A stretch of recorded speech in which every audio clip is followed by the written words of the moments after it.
Samantala, ibinasura ng Korte Suprema ang petisyon ng pamilya ng mga estudyante ng isang exclusive school for girls sa Cebu na hindi pinag-graduate noong 2012.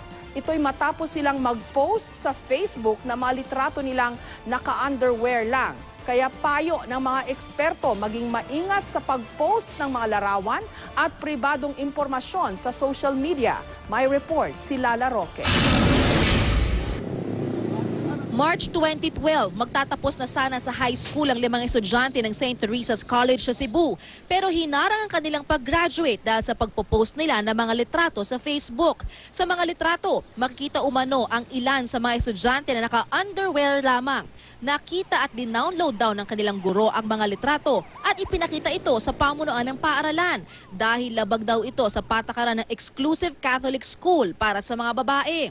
Dahil sa mga larawan, hindi pinayagang makilahok sa graduation ceremony ang mga estudyante, bagay na inalmahan ng kanilang mga pamilya. Sa 5 nasangkot, 4 lang ang tumuloy sa korte. 2 sa kanila ang nagdesisyong makipag-ayos na lang sa paaralan.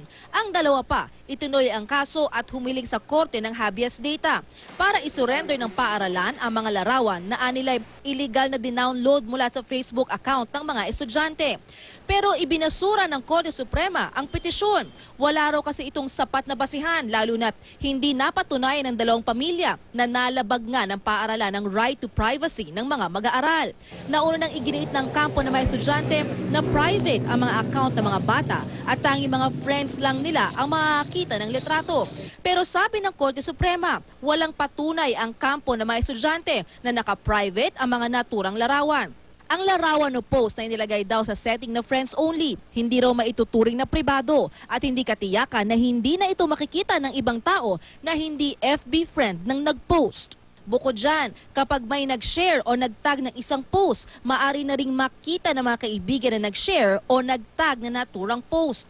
Kung napatunayan daw sana na nakaset sa Only Me ang mga larawan, kung saan tanging user lang ang makakita rito o di kaya sa custom setting kung saan ang mga piling tao lang ang makakita, baka naging iba pa raw ang usapan.